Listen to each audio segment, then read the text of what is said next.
USA National Championship Motocross at Lake Sugar Tree. For the 125s, it's round number 7. For the 500s, it's round number 10. Today's action is brought to you by Pepsi-Cola, the choice of a new generation, and Budweiser, the king of beers. Our associate sponsors are Scott USA, Bellray Lubricants, Pro Circuit Racing, Dunlop, Gary Bailey's Motocross School, and Ray's Toyota.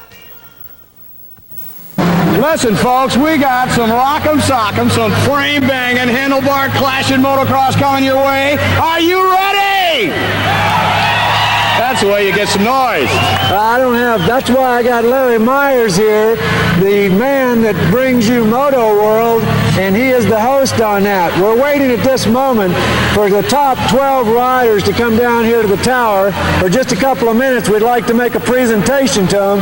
It's not always easy getting the riders down here, so we're going to hang on for just a few minutes. We've asked them to come down at 12:45. They should be down here in the next 2 or 3 minutes. We are waiting for that, and we want to get things going. Nice photograph taken of the top 12 riders, and all of these riders unknowingly signed their name on these photographs. Pepsi, the choice of a new generation. Joining me here in the tower at Lake Sugar Tree on a warm Sunday afternoon is the track announcer Larry Myers. Larry with his own program on USA Network Motor World. And also joining me down on the track, we've got Tom Plato. Well, Mike, the one word you hear every time you talk to the riders out here is competitive. This race is going to be real competitive.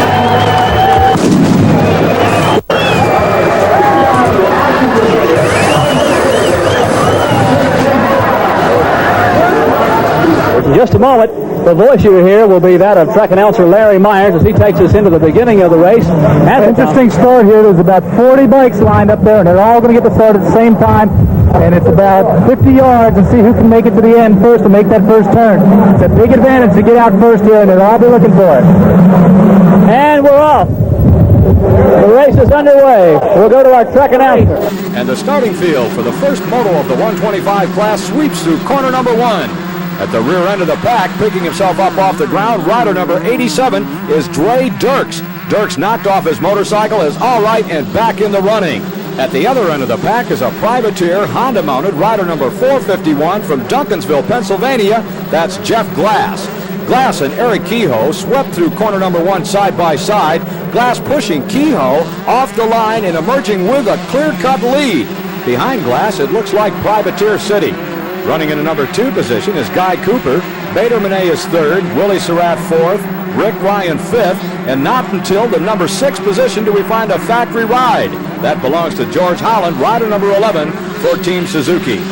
The front runners, led by Jeff Glass, rider number 451, continue to work their way around this Lake Sugar Tree racetrack. And as the riders emerge from the back part of the track, we have a new leader, rider number 25, Guy Cooper, and Jeff Glass trying to overhaul Cooper to get that number 1 spot back endo. Glass is up and will soon be back in the running, but an endo like that has got to take the wind out of your sails. Meanwhile, out in front, it's Guy Cooper from Stillwater, Oklahoma. On the back part of the racetrack, out of sight of our cameras, Cooper overhauled Jeff Glass and moved into that number 1 position. Behind Cooper, putting lap number 1 in the book, is Bader Manet in the number 2 position. Willie Surratt is running 3rd, Rick Ryan 4th, George Holland has moved up to 5th, Ron Tishner 6th, and the current points leader in the 125 class, Mickey Diamond, running in number 7 position. Steve Burdett is 8th, and look at that, way back in the path. Rider number 8, Eric Kehoe, and number 9, Keith Bowen, 2 of the pre-race favorites. But out in front now, you have to put your money on rider number 25, Guy Cooper from Stillwater, Oklahoma. Cooper, a Honda Privateer rider, one of the more flamboyant privateers on the circuit. He loves to jump, loves to get it up in the air and put it sideways, but don't look for that kind of action now. Cooper, with a big lead, is looking to stretch it over the rest of the field. He knows that behind him, the top riders in the 125 class are coming, are charging, and charging hard. Indeed, rider number 11, George Holland, Team Suzuki, has moved now into the number 4 position. In front of Holland, a pair of youngsters showing absolutely no respect for the established stars in this 125 class. Willie Surratt running in the number 2 position, and 3rd, Bader Manet. But out in front, it's number 25, Guy Cooper, who is doing nothing but pounding this Lake Sugar Tree track and trying to lengthen that lead. The last national to be held here at Lake Sugar Tree was way back in 1977. It was a 250. The winner then, Tony DiStefano, riding a Suzuki. There have been a pair of open class nationals held here, but never a 125. This Lake Sugar Tree racetrack is unique. It seems to have borrowed characteristics from racetracks all over the United States. There are soft, loamy conditions. There's hard pack. There are tight, twisting, first-gear turns, as in some areas the track winds through the trees. Add to that the long, fast straightaways, plenty of single and double jumps, and you have a Gary Bailey-designed track, a track designed to test the skills of all the riders. Joining me in the announcer's tower is the 1985 125cc national champion. He won that championship while riding a Honda, but made the switch this year to the lime green of Team Kawasaki. I'm talking about Ron Lechien. And Lechien, while we're standing here talking, Ron Tischner went down. What happened? Well, the ground's real soft over there, and you kind of are landing off a jump. You kind of got to make a little turn, and there's a whoop-de-doo section, and it's real hard to get in there straight without getting the bike to swap, and I think that's what Tischner did. Our leader, Guy Cooper, number 25, is passing Tischner, who has been pulled to the side of the track, out of sight of our cameras. Ron, is it tougher nailing the jumps and the berms in a 125 than the open? Yeah, I think it is. The 125s are a little slower, and you can't get over the bumps as easily as you can on a bike with as much power as a 500. That was the voice of Ron Lechien, and if anyone would know the difference between riding 125s and 500s, it would have to be him, the 1985 125 national champion. Lechien leaving the tower now, getting ready for his first moto of the day. The 500cc class will be coming up very shortly. Meanwhile, out in front, it's still number 25 from Stillwater, Oklahoma, Guy Cooper, showing the rest of the field a short way around this racetrack. Behind him in the number 2 position, it's Wild Willie Surratt, but the story is out in front with Guy Cooper. He took the lead away from Jeff Glass on the opening lap, and Cooper has not had a challenge, but look out, that challenge is coming. Number 11, George Holland, number 43, Mickey Diamond have picked up the pace, and Holland goes down. Holland and Diamond trying to crest that jump side by side. Holland wanted to cut in closer to Diamond. His back wheel just got away. There was not enough traction. It squirted out from under him. Holland is up. He's running. He's okay, but he's going to be out of Moto number 1. Out of contention, that is, for that number 1 position. But keep your eye on number 43, Mickey Diamond. Diamond from Yorba Linda, California, the Team Honda rider, is the points leader. And here comes Cooper getting the pit signals from his pit, and Cooper hit the pit board. Guy Cooper coming in close to his wife, who gives Cooper the pit signals while they're on the road, smacked into the pit board. She's either going to have to ride bigger or Cooper's going to have to get glasses.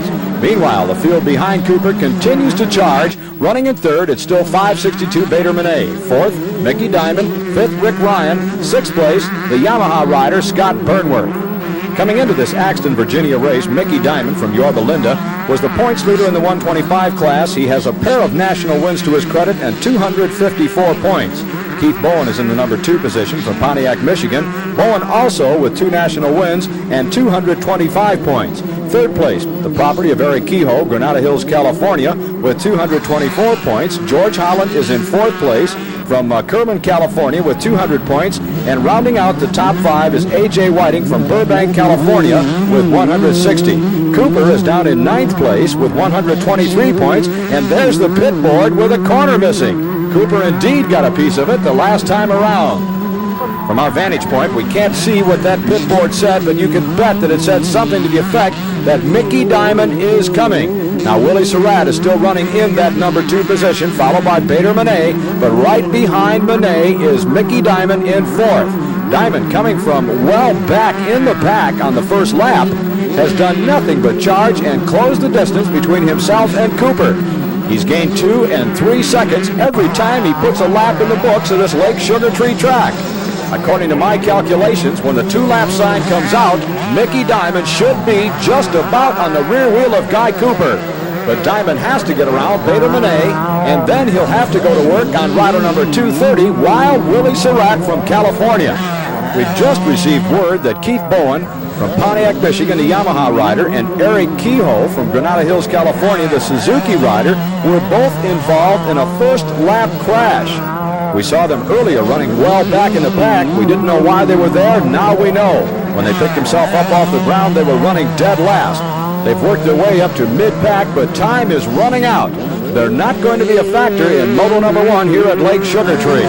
Meanwhile, privateer Guy Cooper from Stillwater, Oklahoma, has found himself in the position that all privateers dream about, in front of the factory stars. But look out, Mickey Diamond, number 43, has taken over the number 2 spot. The question now is, will there be enough time for Mickey Diamond to catch and pass Guy Cooper? Running in third is Willie Surratt. Fourth is Bader Monet, a pair of young California riders. They're privateers, as is the rider in fifth, Rick Bryan, number 20. In sixth, the factory Yamaha of Scott Burnworth, rider number 18. Behind Burnworth, Tyson Vola, number 218, then Eddie Warren, and the Australian champion, Jeff Leask. Behind Leask is George Holland, number 11, and Eric Kehoe, number 8. But out in front, Guy Cooper knows that Mickey Diamond is coming, and Cooper, casting a look over his shoulder, has tried to pick up the pace. Now, Cooper has had things his own way since the start of Moto number 1, and that could be the difference at the end. Cooper has fallen into a rut, the rut of not having anyone to pace himself by. Cooper has been riding his own race. He has no way to judge his speed around this Lake Sugar Tree track. Behind him, on the other hand, Mickey Diamond knows only one thing. He has to go all out, and that's what the Yorba Linda, California native, the Honda factory rider, has been doing since the opening lap. Just 1/2 lap ago, he passed rider number 230, Willie Surratt, but already he's opened up a 50-yard lead over Surratt. He's closing on the front-running Guy Cooper at the rate of 2 to 3 seconds a lap.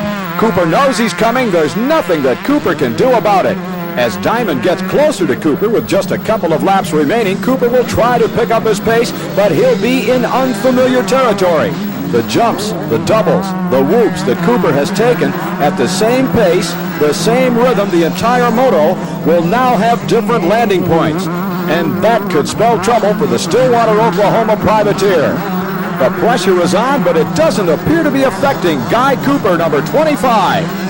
The 30-minute plus 2-lap moto, the first ever 125 National Championship moto to be held at Lake Sugar Tree, is boiling down to a 1-lap dash. Now less than 10 bike lengths separating first and second. First is Guy Cooper. Second, Mickey Diamond. The points, the money, and the honor of being the first 125 winner at Lake Sugar Tree is on the line in this final lap. Since the opening lap, Guy Cooper has been the leader. Jeff Glass took the whole shot. 3/4 of the way around that opening lap, Guy Cooper took over the number 1 position. He quickly established a huge lead over the rest of the field. Meanwhile, Mickey Diamond, with not a good start, was working his way through the pack. He caught up to Bader Monet, worked on Monet for 2 laps, got around Monet, and then went to work on Willie Surratt. He quickly disposed of Willie Surratt and moved into that number 2 position. Gaining at the rate of 2 and 3 seconds a lap, he has now pulled to the rear wheel of Guy Cooper. Less than 3/4 of a lap remain. Guy Cooper using as much of the track as he can. Behind him, Mickey Diamond searching for an opening. Diamond does not have time to study the lines of Cooper. He does not have time to pick and choose a place to pass. Diamond is going to have to take the first opening available to him, and that's what Guy Cooper is going to try to avoid. He's going to try to keep the door shut. He'll use up as much of the track as he can, keep the outside plugged up, keep the inside plugged up. Anything he has to do, and Diamond tries an inside line, but nowhere to go as Guy Cooper cuts across the front of him and slams the door. Mickey Diamond is looking. He's searching. He wants to take over that number 1 position, and he wants it bad. Out of our sight now. The riders will reappear, and there they are, and Diamond goes down. Mickey Diamond looked like he was trying to put a wheel on the inside, but went down in the process. He's up, he's running, he's all right, but he's well back now in that number 2 position, and Guy Cooper can coast home from here. There's the checkered flag, and the winner of moto number 1 is Guy Cooper. In second, it's Mickey Diamond, followed by Rick Bryan, Scott Burnworth, Jeff Leask, and George Holland rounding out the top 5. Next up, moto number 1 of the 500cc class. While the riders in that class take a parade lap, let's talk to one of the greatest motocrossers that ever threw a leg over a motorcycle, Roger DeCoster. Roger, you've got some fans here at Lake Sugar Tree. I can hear them cheering for you. Yeah, I already have come across some of the people that used to come and follow me and follow the Trans Am races at that time. And it's good to see them. It's good to be here again. Roger, you're employed by American Honda. What do you do there? Everything and nothing. You mean you run errands and babysit racers? Basically what I do, what I've been doing in the last couple of years is I spend a lot of time on the production bike. For two reasons. One, that we want to make them better, and the second reason is that our team, with the new rules, has to use them also. So it was very, very important to spend a lot of time with the production bike, especially this year. Through the years, there have been many, many great motocross stars, including several from the United States. But no matter where you go in the world, they'll tell you that Roger DeCoster is easily number one.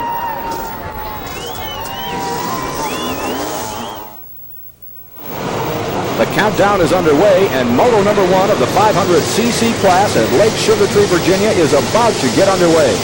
The starting area here at Lake Sugar Tree is as good as any on the circuit. It's wide, it's loamy, offering plenty of traction regardless from the gate position a rider starts from. And out in front, it's Lake Sugar Tree's own David Bailey, followed by Jeff Ward. The two riders disappearing from our sight, side by side. Looked like Bailey had the inside line, and he did. The Axton, Virginia star won the Open Class National Championship in 1984. Then, by his own admission, his 1985 effort was not up to par. Bailey has served notice, though, on the rest of the field that 1986 is different. He wants that championship back. Brock Bubba, the defending champion, out with injuries, not here to defend. Behind Johnson, riding for Team Kawasaki, is rider number 4, Jeff Ward.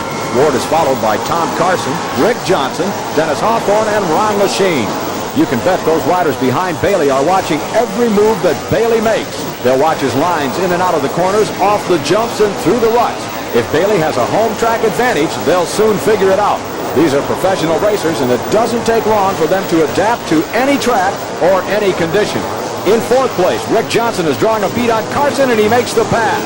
Still running in a number 5 position, number 2 is Ron Lachine, and the rest of the field streaming along behind. 3 of the fastest riders in America are out in front, holding down the numbers 1, 2, and 3 positions. I would expect that those front runners, David Bailey, rider number 6 with the lead, Jeff Ward, rider number 4, running in that number 2 position, and rider number 5, Rick Johnson, running in 3rd, will leave the rest of the pack way behind. Bailey takes the green flag, and lap number 1 is put into the record books. Meanwhile, Ron Lachine has gone to work on Carson, and Lachine with an inside line made the pass and takes over the number 3 position. Lachine will do everything he can to reel in the front-running trio, but Bailey has set a torrid pace up front. Jeff Ward still running in 2nd, and there's Rick Johnson, number 5, running in 3rd. Bailey knows every inch of this racetrack, every nook, every cranny, every lump of dirt, jump, and rut. But within 2 laps, he'll have no secrets. Jeff Ward running in 2nd and Johnson running in 3rd will have picked up every line that Bailey is using around this Lake Sugar Tree track. The 500cc National Championship Series got underway just 1 week ago at Buchanan, Michigan. Rick Johnson, the rider currently running in the number 3 position, was the overall winner. Now, so far this year, Johnson has already racked up the 250cc National Championship as well as the Supercross Championship. No rider has ever won all 3 championships in a single year. Johnson has made his intentions clear. He says, "I'm going to be the first." David Bailey says, "No way." Bailey finished 2nd to Johnson in both the 250 and Supercross Series. He has stated, though, that he intends to finish 2nd no more. There is only 1 title remaining in the 1986 AMA motocross season, and this is it. Bailey says, at the end of the year, that trophy will be resting on my mantle. And Bailey right now is doing everything that he possibly can to make that prediction come true. The Axton, Virginia star, the Honda factory rider, grabbed the hole shot, took it away from Jeff Ward as the riders wound their way through the wooded area. Came out in front, and he's not been challenged. Jeff Ward is still running in that number 2 position, but soon he'll be challenged by Rick Johnson. Johnson, running in 3rd, has closed the gap considerably. Johnson did not get the hole shot he was looking for. He started off in about the number 5 or 6 position, quickly worked his way around the riders between himself and the front-running duo of Bailey and Ward, and is now in position to challenge Ward for that number 2 position. In both the Supercross and the 250cc National Series, Rick Johnson was pretty much unchallenged. He had it all his own way. But at Buchanan, Michigan, the opening round of the 500cc Series, it was obvious that the 500s would be different. The opening moto was won by Honda teammate Johnny O'Mara. Running in a number 2 position, David Bailey, Jeff Ward finished 3rd. Going into that second and final moto at Buchanan, any one of those three riders could have taken the overall win, but it was Rick Johnson's birthday, and they all got together and gave Johnson a birthday present. In the second moto, Johnny O'Mara was running in the number 3 position behind Bailey and Johnson. Had O'Mara elected to stay in that number 3 spot, he would have ended up the overall winner. But O'Mara decided to pass David Bailey. The two riders collided in midair, both going down hard. O'Mara was slow getting up, and that put him out of contention for the win. Bailey, meanwhile, was up and running, and it looked like he would be the overall winner, but suffering misfortunes from the fall, he was not able to maintain the pace, and Ron Lechien overhauled Bailey. That gave Rick Johnson the overall win, the first win of the 1986 Open Class National Championship. David Bailey ended up in the number 2 position, but that's not good enough for David Bailey today. Bailey wants both moto wins, and he wants them bad. He wants another national championship to add to his long list. In 1983 and 1984, David Bailey was named the Wrangler Grand National Champion of Motocross. In those 2 years, he also won the Supercross Championship. In 83, he was the 250 National Champion. In 84, the Open Class National Champion, and that's the title he's chasing out here today at Lake Sugar Tree. Behind Bailey, Rick Johnson is still trying to pass Jeff Ward. The question is, if he makes the pass, will there be enough time left in Moto number 1 to catch David Bailey? Now coming out of the trees in the dust, Rick Johnson has made the pass and moved into the number 2 position. Johnson, with clear sailing ahead of him, now has his sights set on David Bailey. In a matter of seconds, Bailey will pass through the mechanics area and we'll find out that Rick Johnson has moved into that number 2 position. The question is, will Bailey, who is riding out in front and has been there since the opening of Moto number 1, be able to pick up the pace? If he can't, then we could be looking at a replay of Moto number 1 in the 125 class. Rick Johnson in the number 2 position clearly has the momentum, but Bailey is a champion, and champions are able to adjust.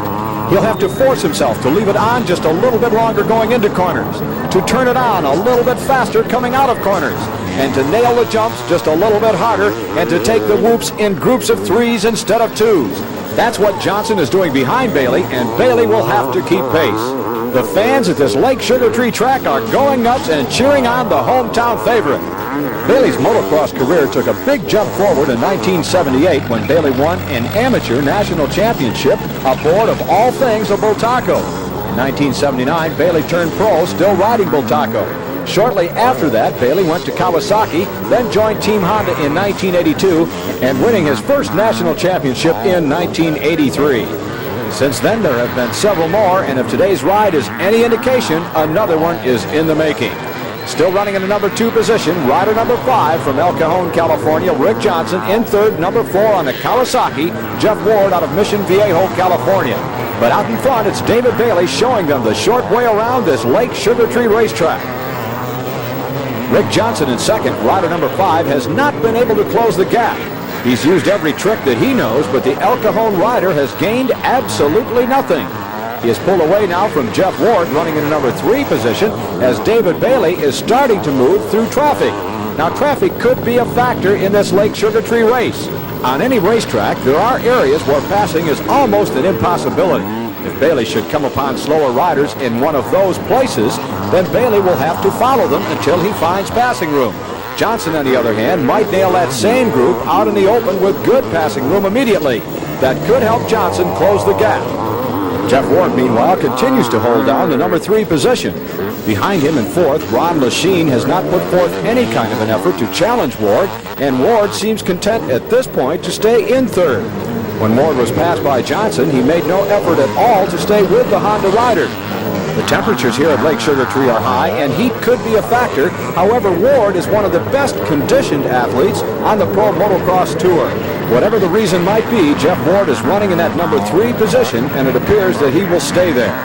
Now Ward, cresting that big uphill double jump, around by the spectator viewing area at the top portion of the racetrack, directly across from the announcer's tower. Ward nails the berm in that right-hand corner and takes another of the many jumps on this Lake Sugar Tree course. Bailey, meanwhile, has answered the challenge that Johnson threw at him when he moved into that number 2 position. He was able to pick up the pace and has been able to maintain the distance between himself and the number 1 position, and Rick Johnson running in second. Johnson, meanwhile, has to be wondering what it's going to take to catch Bailey. When Johnson made the pass on Ward, he picked up the pace, started to attack the racetrack, but it's gotten him absolutely nowhere. He's not been able to gain on front-running David Bailey, Team Honda, rider number 6. Bailey again moves to the rear wheel of some of the slower riders on the racetrack. The first time this happened to Bailey, he got through them with no problem at all, and it looks like he's going to duplicate that effort. The lap riders, as we said earlier, could be a factor on any racetrack. The key is to catch them and get around them as quickly as you possibly can, and that's exactly what David Bailey has done. Since the opening lap, David Bailey has put in a flawless race, and that's his trademark. He's not known as a flamboyant rider. His style is smooth and consistent riding. He exhibits that style as he flashes by a spectator viewing area on the far side of the racetrack. Ahead of Bailey is one of the rougher parts of this Lake Sugar Tree racetrack, a set of whoops that pounds the rider and the motorcycle. If you don't hit them just right, you could end up upside down. The whoops are 2 and sometimes 3 foot deep, but they offer no apparent problems to David Bailey as Bailey puts another lap in the record book in this first 500cc moto. Cliff White, David Bailey's mechanic, has the signal board out, and he tells Bailey exactly how many seconds he is ahead of Rick Johnson. That helps Bailey judge his progress as well as Johnson's around this racetrack. Should he see that number begin to diminish, you can bet that Bailey will do everything in his power to try to pick up the pace even more.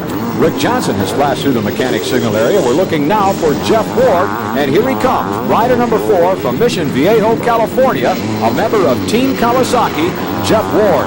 Wardy has won a pair of national championships, but not in the 500 class. He won a championship in the 125 class, then moved on to the 250s where he duplicated that feat. No rider has ever won all 3 outdoor major national championships, and Jeff Ward would like to be the first to do it.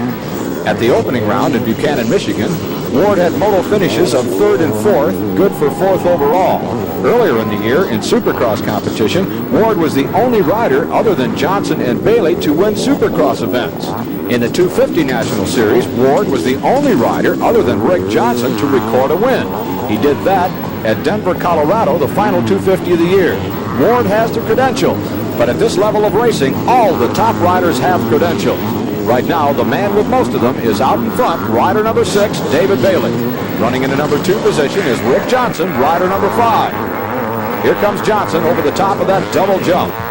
Running behind Johnson and well back off the pace is Jeff Ward. This moto is winding down, and if Ward or Johnson are going to make a charge, they're going to have to do it and do it quickly. If they're waiting for a David Bailey mistake, well, that's a mistake on their part. This is Bailey's home track. He's pumped, the adrenaline is flowing, and he's not about to make any kind of a mistake. Now, according to American Motorcyclist Association rules, each moto is scored independent of the other. In other words, a rider can earn as many points for finishing first in moto number 1 as a rider will for finishing first in moto number 2. The combined points determine the overall winner for the day. The overall winner does not, however, receive extra points. He does, though, receive considerable prestige and, even more important, huge bonuses from the factories and clothing contracts. And those things could be running through the mind of Rick Johnson, rider number 5, as Johnson comes around to take the white flag that signifies 1 lap remaining, and there it is. If Johnson can hold on to that number 2 position and finish in the number 1 spot in the second moto, then Johnson and Bailey would tie for championship points. However, Johnson, because he would have a better finish in moto number 2, would be declared the overall winner. You can bet, though, that David Bailey running up front will have something to say about that. But first things first, and right now the number 1 priority is winning moto number 1. And Bailey, with a finger in the air, apparently thinks he's already done that. There is, however, a half a lap to go at this Lake Sugar Tree track. No time to make mistakes, and look at that move by Bailey off that big jump. Bailey takes that left-hand U-turn, now nails the berm and goes into the right-hander. Bailey will probably slow his pace slightly this lap. He has a huge lead over Rick Johnson running in that number 2 position, and he can afford to cut the pace, and Bailey, over that double jump, lets go of the handlebars with both hands. Talk about confidence, and David Bailey has it in spades. 1 more corner to go. Here it is, and Bailey takes the checkered flag with the front wheel in the air and wins moto number 1 at the Lake Sugar Tree National. Finishing in second is Rick Johnson. Ward was 3rd, Ron Lachine 4th. The Osho, O'Mara running in 5th, and rounding out the top 6, Danny Storbeck from San Antonio, Texas.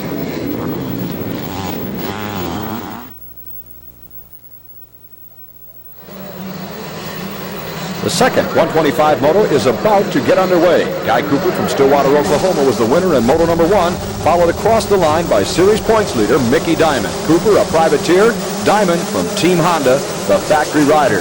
Out of the middle of the pack, it looks like George Holland going to the inside and stealing the whole shot, and it is. A big pileup down on the line. I can see 1, 2, 3, 4 riders that are down. One of them, rider number 23, Kawasaki's favorite, Eddie Warren. Jeff Fridz, a Florida rider, number 41, and Mark Safried, number 98. It looks like all of the riders are okay, but their hopes are dashed for a good moto finish here in moto number 2 at Lake Sugar Tree. Out in front, it was indeed George Holland of Team Suzuki. Holland started from the middle of the starting gate and avoided, as he led the field through corner number 1, that pileup. Running in the number 2 position is Carlo Cohen. He's followed by Mickey Diamond of Team Honda. Running directly behind Diamond, a whole pack of riders, including Rick Ryan, Donnie Schmidt, and Larry Brooks. But out in front, it's rider number 11, the Suzuki of George Holland from Kerman, California. Now moving into the number 2 position is the Team Honda rider, Mickey Diamond. Running in third, Carlo Cohen. Fourth, Larry Brooks. Rick Ryan has moved into the number 5 position. Out in front, George Holland has won one national event this year. The front runners have sorted themselves out. Behind Holland, here comes Mickey Diamond. He's rider number 43 from Yorba Linda, California. Behind Diamond, that's Larry Brooks now, rider number 30, Alhambra, California. Carlo Cohen running in fourth, and the front runners are already putting distance between themselves and the rest of the field. Here comes Holland, number 11, putting lap number 1 in the book. Guy Cooper, the young rider from Stillwater, Oklahoma, that won moto number 1, the privateer, is running well back in the pack. If Cooper is going to be a factor in the overall results here today, Cooper is going to have to get on the gas. In the first moto, George Holland finished 6th. In front of him were Jeff Leese, Scott Burnworth, Rick Ryan, Mickey Diamond, and Guy Cooper in that order. So the race for the overall finishing position, the position that carries all the glamour and the bonuses from the factory, is wide open. At this point, you would have to favor Mickey Diamond, rider number 43, running in that number 2 position. Diamond finishing 2nd in moto number 1. And look at Larry Brooks. Brooks coming off that rough section of whoop-de-doos, almost unloaded. What control this young man has over his motorcycle. And now Mickey Diamond has pulled into the pit area. He stopped his motorcycle directly below the announcer's tower, out of sight of the camera. Here comes his mechanic, Chris Haynes. Haynes is talking to Diamond. We can't see any physical evidence of a motorcycle problem, and Diamond looks to be all right. Now Roger DeCoster, the coordinator for Team Honda, is joining the conference, as is team manager Dave Arnold. I can't imagine what the problem might be. The motorcycle is still running. Diamond is not covered with dirt. It doesn't look like he bailed off. Now they pat Diamond on the back, and Diamond, no, he's not going back on the track. Diamond is headed for the pits. Whatever Mickey Diamond's problem is, it's taking him out of the race, and that will cost Diamond valuable points. The Yorba Linda, California rider was the points leader coming into today's race, and he'll lose a passel of them now to Holland, to Kehoe, and to Bowen. George Holland, meanwhile, running around in that number 1 position, is probably not aware that Mickey Diamond is out of the race. He knows Mickey Diamond is no longer behind him because he can no longer hear the buzz of the Honda 125. However, he doesn't know exactly where Diamond is. The next time around, his mechanic will flash the signal that Diamond is indeed out. Meanwhile, on the racetrack, rider number 30, Larry Brooks, continues to hound the rear wheel of rider number 20, Rick Ryan. Here comes your leader, George Holland. Holland has things pretty well in hand at this point. He has a huge lead. He acquired that lead while dicing with Mickey Diamond for the number 1 spot. With Diamond out of there, Holland has things pretty much his own way, and there's another rider out of the race. Team Suzuki's Eric Kehoe, rider number 8.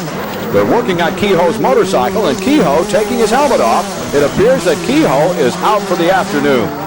Once again, George Holland, running in the number 1 position, finished 6th in moto number 1. Of the riders that finished in front of him, only this rider, Rick Ryan, number 20, Kawasaki rider, is between Holland and the overall win. Now, Rick Ryan finished 3rd in the first moto. He's currently running 2nd. His combined point total would be greater than George Holland's with a 1st and a 6th place. But right now, Rick and his mechanic will flash the signal that Diamond is indeed out. Meanwhile, on the racetrack, rider number 30, Larry Brooks, continues to hound the rear wheel of rider number 20, Rick Ryan. Here comes your leader, George Holland. Holland has things pretty well in hand at this point. He has a huge lead. He acquired that lead while dicing with Mickey Diamond for the number 1 spot. With Diamond out of there, Holland has things pretty much his own way at this point in time, however. George Holland is not at all concerned with who's behind him. He knows exactly what he has to do if he wants to take home a piece of the overall win here today. That's finish in the number 1 spot. Whatever happens behind him, he can't control, so he won't worry about it. Instead, he'll concentrate on the track. He'll be sure that his front wheel gets into the same rut every time around in every corner. And now coming into sight is Wild Willie Surratt from Canyon Country, California.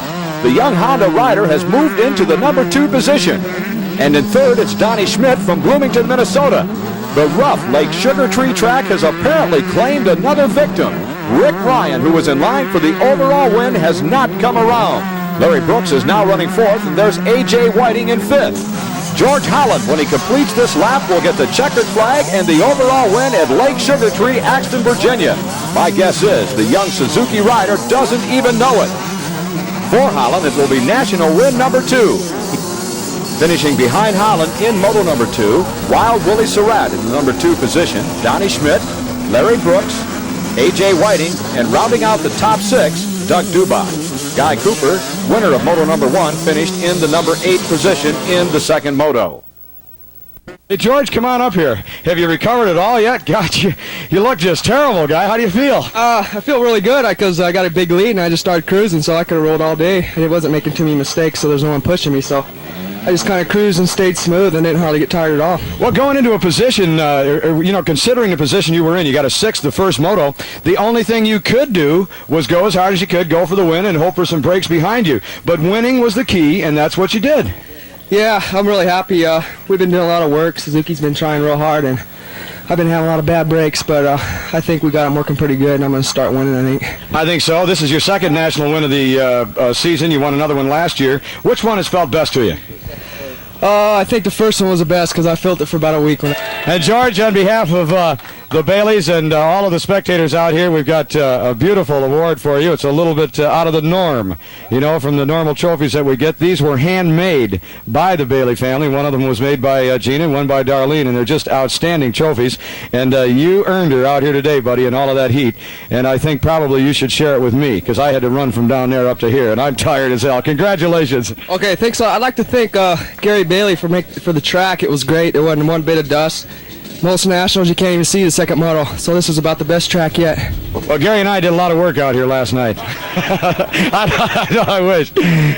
Hey, that's right. You got to put this stuff down and spray the hell out of people. Willie, come on up here. Willie Surratt finishing in that number 2 position.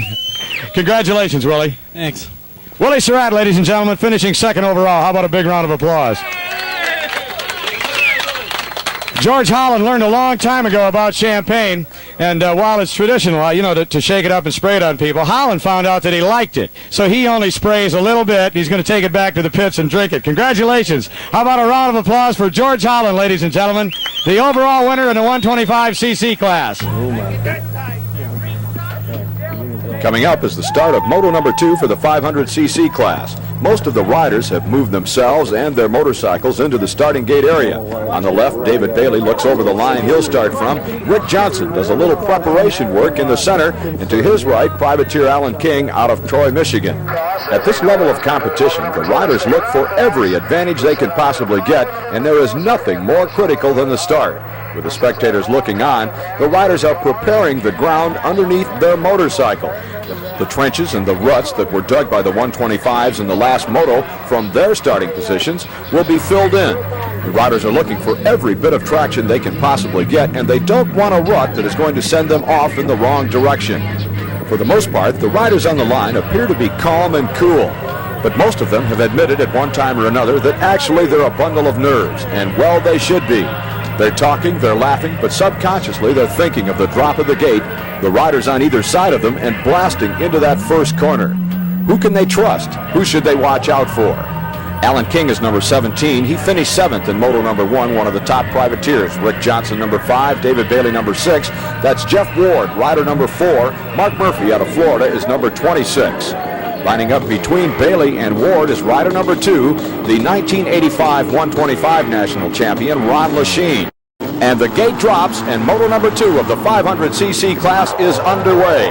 And stealing a hole shot for the second time today is Axton's own rider number 6, David Bailey. and behind him, Rick Johnson. Now, between motos, we talked to Johnson about his strategy in moto number 2. Johnson said that he spent moto number 1 learning the track. He followed David Bailey. He was back quite a ways, but he was able to see Bailey's lines out in front of him. So Johnson says the learning is over. Moto number 2 is going to be different. He felt that if he could get a hole shot, he would try to put as much distance between himself and the rest of the field as possible. If David Bailey got out in front of him and he was close enough to catch him, which is the case, then it's Johnson's intention to follow Bailey for a few laps and look for a Bailey mistake. If Bailey makes it, Johnson will take advantage. Tom Carson running in 3rd, Jeff Ward running in 4th. 5th belongs to Tom Carson of Atwater, Ohio. 6th, Billy Lyles, Jackson, Georgia. 7th, Eric Eaton, rider number 15 out of Tacoma, Washington. And the rest of the field streaking through the mechanic signal area, putting lap number 1 in the book. But in front, it's David Bailey picking up where he left off in moto number 1. Still running in that number 2 position and looking, as we said earlier, for a Bailey mistake is Rick Johnson, rider number 5. Now, Johnson will be content for several laps to follow Bailey. If Bailey does not make the mistake that he's looking for, then Johnson will try to move closer. He'll try to force that mistake. He'll put his wheel on the inside, the outside, anything to put the pressure on David Bailey to force an error. Throughout the entire 1986 motocross season, these two riders have followed each other in both Supercross and Outdoor Nationals. Johnson knows Bailey's riding style as well as he knows his own. He knows where Bailey likes to ride in any situation, and that's what he is studying and watching right now. If Bailey should falter for just a split second, Rick Johnson will grab a handful and try for the pass. Earlier this year, we had an opportunity to talk with Rick Johnson about riding 500s. Johnson explained the difference between 500s and 250s is in 2 areas, weight and power. 500s are considerably heavier, and they are much more powerful than the 250 counterparts. We'll get back to the analogy of the 250s and the 500s from Rick Johnson in just a few seconds, but first look at the gap that Bailey and Johnson have put between themselves and 3rd place Jeff Ward. Now still running in 4th is Tom Carson, number 45. In the number 5 position, Billy Lyles from Jackson, Georgia on a Kawasaki. Jeff Hicks is running 6th, Eric Eaton 7th. Then the rest of the field, including Alan King, number 19, is Danny Storbeck out of San Antonio, Texas. According to Johnson, the 250 motorcycles are ridden similar to 125s. The riders are able to go into corners under power and throw the motorcycle around, but in the 500s, you can't do that. The weight and the power is simply too much. You go into the corner much slower than on a 250, and when you come out, you'd better have it aimed in the right direction. You better have it in the right rut, because when you turn it on, if you're not, it'll just pitch out from underneath you. David Bailey leading Rick Johnson around the top side of the racetrack. Now Johnson running about 4 bike lengths behind Bailey. He's just where he wants to be. On occasion, Johnson has moved up to the rear wheel of Bailey and put just a little bit of pressure on, but then he backs off the pace and continues to study the lines of David Bailey on this Axton track. Meanwhile, Jeff Ward in the number 3 position appears to be content with that position. He's not made any effort to move up on the leaders, and we well know that Jeff Ward is capable of doing that. Your leader, David Bailey, and winner of Moto number 1, came into the Axton race, round number 2 of the 500cc series, 1 point behind Rick Johnson in the series points lead. His win, though, in Moto number 1 has changed that. The winner gets 25 points. Second place gets 22. So there's been a swing of 3 points. Bailey now leads Johnson by 2 points. If all goes according to Rick Johnson's plan, in the late stages of the race, he'll pass David Bailey and go on and take the moto win. He'll leave Axton, Virginia then with that same 1 point advantage that he had coming in. By finishing better than Bailey in moto number 2, he would be given the overall win for the day and the bonuses and the prestige that go with it. Now again, we point out that is Rick Johnson's plan. I'm certain that David Bailey is going to have something to say about that. In moto number 1, Bailey took command right off the starting line and was in complete control the entire moto. He's duplicated his starting feat here in moto number 2. The difference is, of course, Rick Johnson is nestled 5 to 10 bike lengths behind Bailey, and he refuses to go away. Again, Johnson closes slightly on Bailey. That gap now cut to 5 bike lengths. But Bailey knows exactly where Johnson is. He can hear the engine behind him. Bailey is concentrating on getting around the racetrack as quickly as he can without making a mistake. It's up to Johnson to make the move. Bailey knows that, and Johnson knows that. It's a cat and mouse game as the riders approach the midway point in moto number 2. Bailey out in front, Rick Johnson running in that number 2 position. The fans here at Lake Sugartree are being treated to a motocross clink by two of the best riders in the world, David Bailey and Rick Johnson, running in the numbers 1 and 2 position. Rick Johnson started riding motorcycles when he was only 3 years old, started racing at age 9. He turned professional in 1981. That year he was Rookie of the Year as he finished 7th in the 125 class. In 1982, Johnson led the 250 series throughout most of the series. Coming into the final race of the year at Denver, Colorado, Johnson, with a good lead, only had to finish strong to win the championship. But Johnson, the flamboyant rider that he is, went for all the marbles on a big downhill jump. He broke a wheel, and that put him out of contention for the title. The title that year going to Donnie Hansen, riding for Team Honda. The following year, 83, Johnson was leading the 250 series when he fell and dislocated a hip in St. Louis. That took care of Johnson's racing activities for that year. Came back the following year, 1984, and won the 250cc National Championship. In 85, by Johnson's own admission, he slacked off. He didn't give it 100%. As a result, the title went to a rider that was a little bit hungrier, Jeff Ward from Mission Viejo, who is now running third in this second moto of the 500 class. Johnson came back in 1986 with a renewed effort after signing with Team Honda. He's already captured, as we said earlier, the 250 and the Supercross Series crown. He's looking for the 500 championship, but the rider out in front from Axton, Virginia, he won Moto number 1, is David Bailey, and Bailey says that that championship will not go to Rick Johnson. It's his last chance to win a championship in 1986, and he intends to do just that. Bailey now working through some of the slower riders, trying to put those riders in between himself and Johnson. But Johnson is as good at traffic as Bailey is, and both riders are moving through traffic at an incredible rate. Moto number 2 is winding down as we move into the final laps, and still Johnson has not made the bid that he earlier said he intended to make in the closing stages. It could be that both riders are giving 100%, and Johnson simply has no more to give. If that's the case, then Johnson has to look for a David Bailey error, and that is highly unlikely. Bailey's style is to not make mistakes. He puts the front wheel, the rear wheel, where it's supposed to be every lap, every corner. That's his riding style, and that's the way he's riding Moto number 2. Again, Johnson closest to within 5 bike lengths of Bailey, but can get no closer. On the far side of the track, the roughest section of the track, both riders through the whoop-de-doos and moving through traffic. If Johnson is going to make any kind of run at Bailey for the number 1 position, he's going to have to do it, and do it quickly. This moto is winding down. The lead duo now approaching the announcer's tower. They're directly below me. Both of the riders are riding in a calm, deliberate riding style. David Bailey is not about to be pressured into making any kind of a mistake. Rick Johnson now drops about 10 to 12 bike lengths off the pace as Bailey reaches down, grabs a handful, and gets a little bit extra out of that factory Honda. Working on the far side of the racetrack. David Bailey out in front, Rick Johnson in second. Johnson has to be getting desperate at this point. If he doesn't make the move, if he's content with that number 2 position, then he'll leave Axton, Virginia, a full 5 points behind David Bailey. He came in with a 1-point lead. There'll be a shift of 6 points. Points that, if today's race is any indication of things to come, will be very critical at the tail end of the season.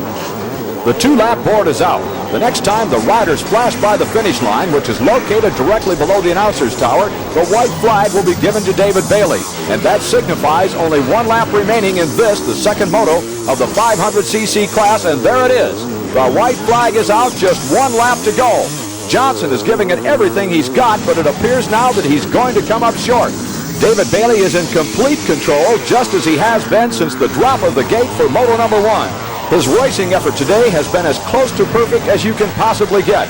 No mistakes and not a wheel out of place. Johnson, behind Bailey, has done everything that he could do to catch the fleeing David Bailey, but his efforts will come up short here at the second of the 500cc series, and Bailey, off the top of that double jump, not only waved at the crowd, but he took his goggles off and threw them away.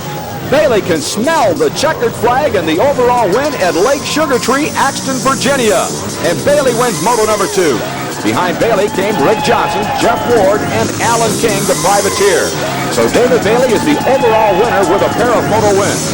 Behind Bailey in the overall standings, Rick Johnson, Jeff Ward finishing 3rd, Alan King finished 4th, and Johnny O'Mara, the Honda teammate to Bailey and Johnson, finishing in the number 5 position. Well, ladies and gentlemen, Congratulations, David Bailey. He's your overall winner. Double moto wins. I cheated. You what? I cheated. Well, they tell me that there's a back section of the track back there that only you know because it is your track, and you were able to save a lot of time each lap. 4 years ago, I bought this place with this projection, and it's just a dream come true, having the National here and to be able to win it. Rick, I think, rode pretty darn hard today. If it had been his track, it might have been the other way around, but I'm just pleased the way things turned out.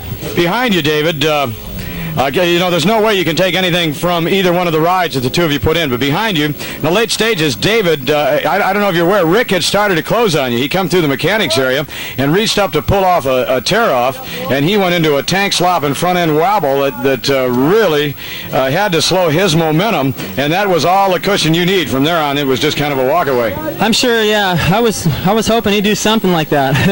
I needed the breathing room. He was right on my tail. Rick rides closer to you than anybody else on the circuit.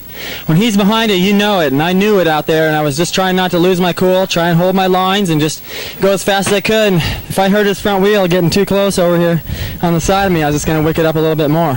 What can you say, Wardy?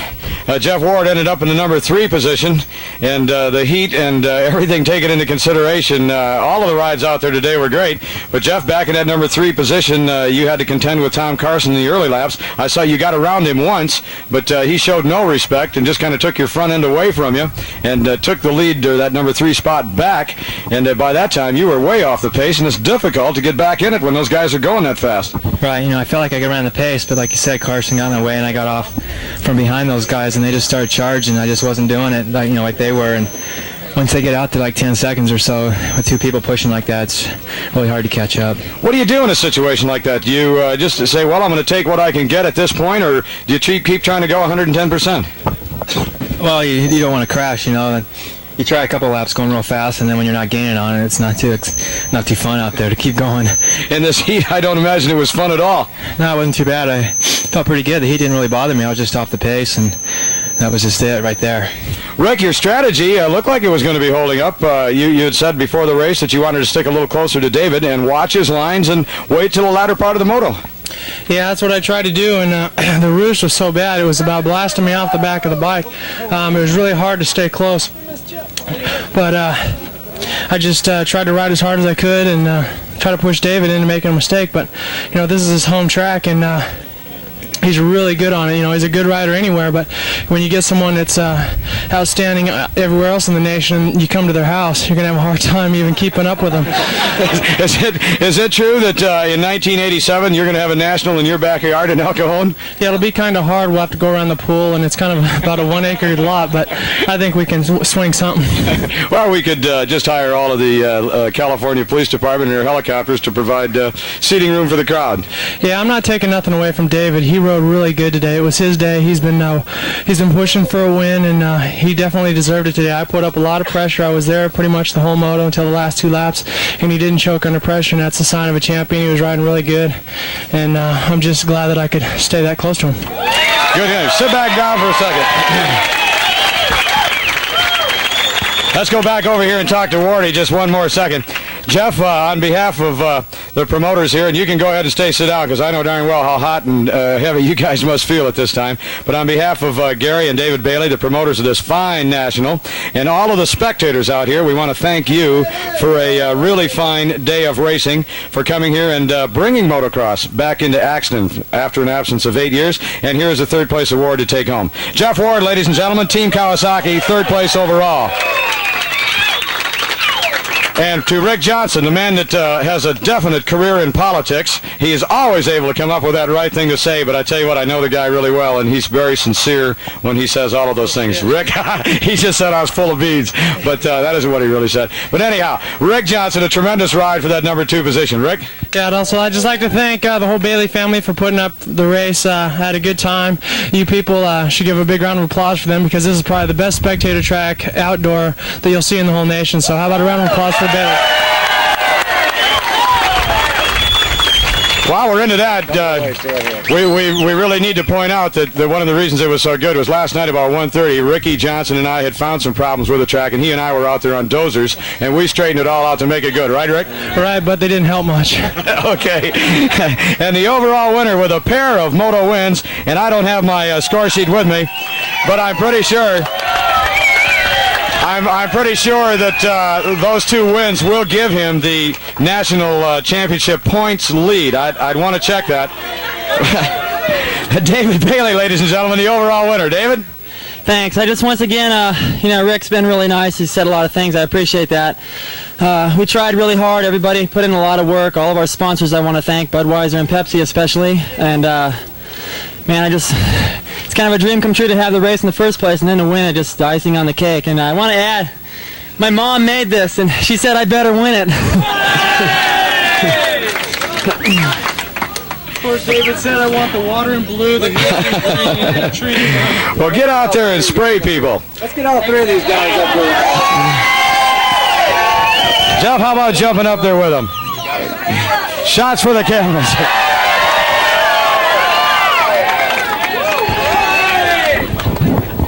Ladies and gentlemen, you can go any place you want to in the whole wide world, and you will not find motocrossers better than the 3 that are standing on this stage. I'll guarantee you that you're looking at the world's best in Jeff Ward, Rick Johnson, and David Bailey. They just don't come any better than that. On behalf of your promoters, David and Gary Bailey and Darlene Bailey, we want to thank you very, very much for attending. You've been just a great crowd. Your support, the support of Budweiser, the support of Pepsi-Cola, I'm very confident will bring racing back into the Axton area in 1987. We all want to see it. You've been a great crowd.